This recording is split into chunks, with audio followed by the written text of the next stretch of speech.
But the banana has a face hole, so me peering out of my little face hole, excited, and trying to tell, and it just, if you tell somebody while you're wearing a banana suit that you're, no one, really, everyone was all, that funny lady in the banana suit, and, but that was an exciting moment, so I still do the banana suit, but they sent fruit along to all of my readings that I've done all over the country, the fruit guides, so I have all these great apples and satsumas and all sorts of stuff. So even if you don't get a book sign, just come on up and grab some fruit, because there's a lot of it. It's right here. I'm going to hoist it. I'm going to show you what great shape I'm in. And put it here, and then you can have some. And thank you, Mo, so much for having me. All right.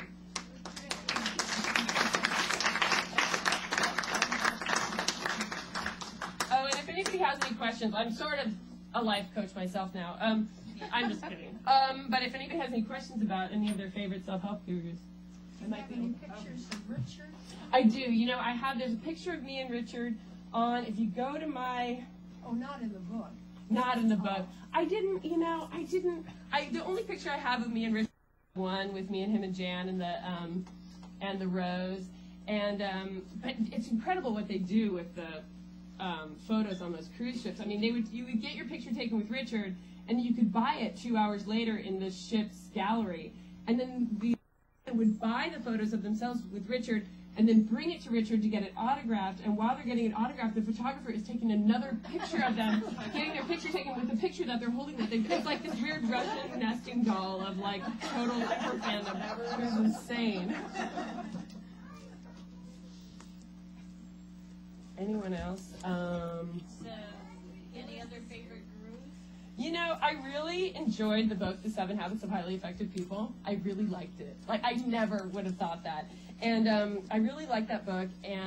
But when I went to the Franklin Covey seminar, it was like super corporate, and a lot of the people there were being sent there by their offices. And so they're all trying to craft their personal mission statement in this language that they give you, and you're in this really sterile environment. And so the seminars themselves, like, I didn't have a mind-blowing seminar experience actually at all. Like, a lot of it, I think that I really enjoyed talking to the people that I met, and a lot of it in the book is, me talking to the people next to me and finding out why they're there. But I think it's books. I really like that book.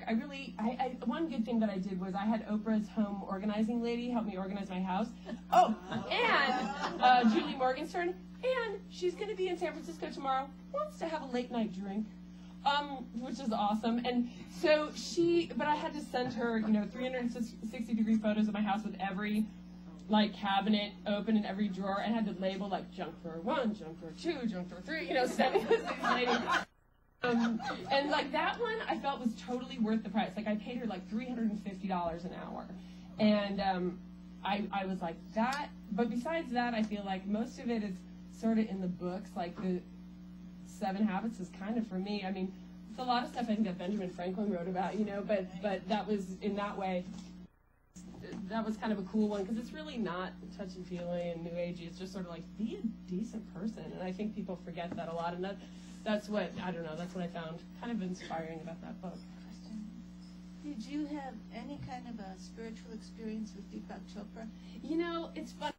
I had a spiritual experience with Deepak Chopra, and I was one of those people, the subtitle, skeptic and kind of a cynic, and had really written him off without knowing a single thing about him. And I think that it's really easy to be a cynic when you don't know anything about anything, because I think that it's somehow, even though I think it was unconscious, in a lot of ways, I think that it just kind of makes you sound smarter if you're, Deepak Chopra, and where I'm he's written 30 books, totally smart, medical doctor.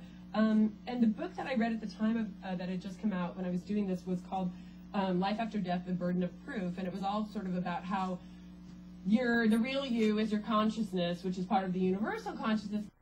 Get with me here past the dorm room conversation, but and so you're part of the universal unconsciousness. So after your body goes, your consciousness carries on. And it was interesting because I had a really bad car accident with my son on the day, his name is Gus, and the car accident was on the day of his great-grandfather got, so we named him after. It was on the anniversary of that death, and he was sitting in the spot in the car that he doesn't normally sit in. He was sitting behind me instead of on the passenger side, and a car came up. I was driving up Ashby.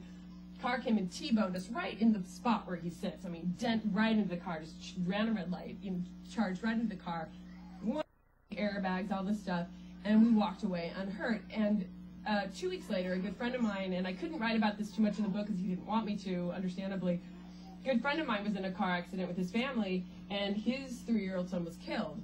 And at that time, reading Deepak's book at that time was really powerful to me. Like, I didn't know how to, I had never had anybody really close to me die. And it was really comforting for me to read that book at that time that my friend was going through this tragedy.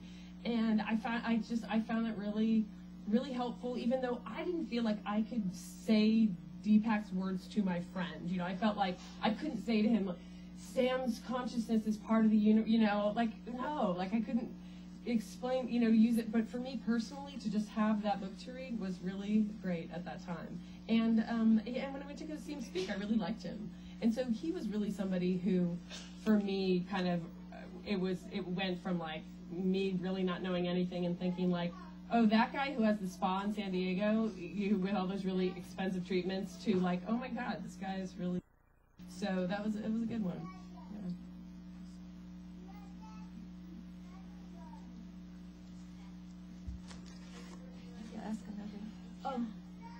Oh, hey, Anna Yan, high school classmate. I have a couple ideas. I'm working on a stage show with my friend right now, and that's the next kind of big thing that I'm doing. But I want to make sure that I really know what I'm doing before I start, because this book, it was so annoying for me to be thinking about myself for an entire year and being on my journey, and I was just like, cut. And so I go in and out of being into the idea throughout this one. So I think that I want to write fiction. I've written 2 books of nonfiction now, and I just, I think that fiction would be really fun. So I think something like that.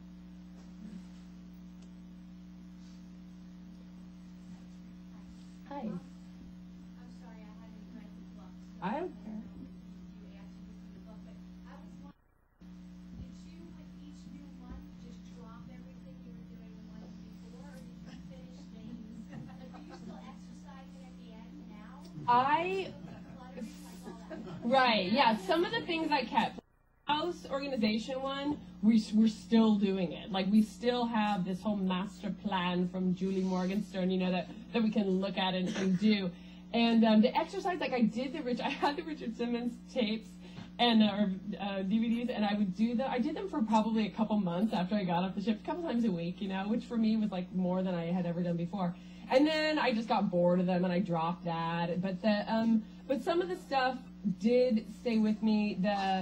Some of the Susie Orman financial stuff did, and then some of the ideas about, like, in the 7 Habits of, like, having a life purpose. It's hard for me. Having a life purpose and writing a personal mission statement and sort of figuring out why you like to do what you do. Like, that stuff has stayed with me in a way. So yeah. So some of the stuff I did, some I didn't. It felt like I had a whole month that I was going to devote to improving my sex life. And because I was like, it's a big issue for people.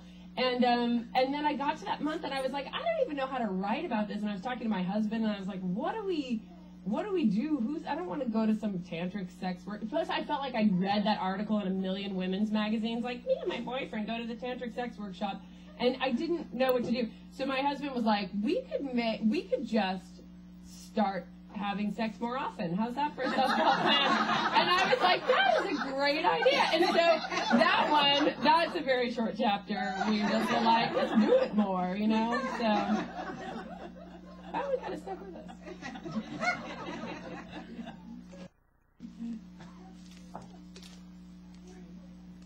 Thank you so much for coming. Yeah, thanks everybody.